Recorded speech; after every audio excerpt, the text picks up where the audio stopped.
Assalamualaikum guys, nandito pala ako nasa Pangutaran Sulu and also my hometown. Nasa Pandanib proper po ako, kung baga nasa barangay Pandanib. So nandito yung mga kaibigan ko, si Mahmud at saka si Admin. So sabi nila pumunta daw kami sa Boko-Bokoan. At sabi ko, okay, G ako. Matagal na rin ako hindi nakapunta doon. At saka nakita ko yung itsura niya nasa Facebook, parang ibang-iba na ata. Parang hindi ko nakilala, ganito yung itsura niya. So, let's go, pumunta tayo doon. Okay. Wait, kita bilang I love you, tapi nggak bahagu. Nandito na pala kami guys sa Buton. At saka nandito yung katropa namin, yung isa na si Anas. Siguro nandito yun, nasa tindahan nila rin. So, saan na yun? Yun na pala. Okay, ito pala yung kaibigan ko, si Anas. So, bumili muna ako ng sigarilyo dito. Saka, wow. Uy, yun pala yung ama niya. At saka, uy, marami pala siya mga katambay no, dito. Kaya na, Brooks, punta pala kami doon sa Bukabukan. Bye, mga katambay. So, let's go. Continue to our road. So, ito na pala guys, kami.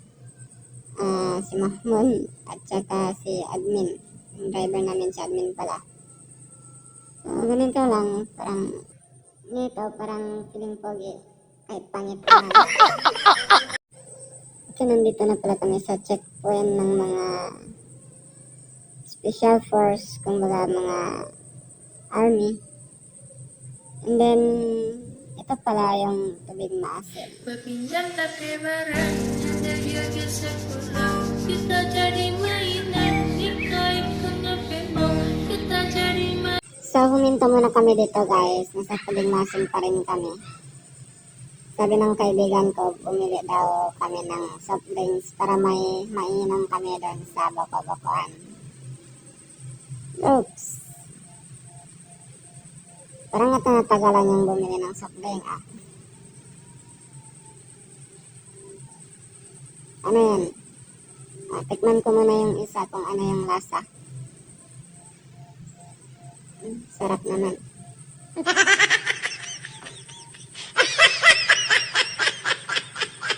Okay. Yan na. Let's go guys.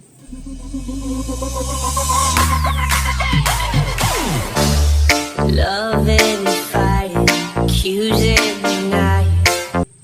Okay, nandito pa rin kami nasa tubig maasim. So, ito pala yung elemental ng tubig maasim. Ito yung itsura. Ganda no?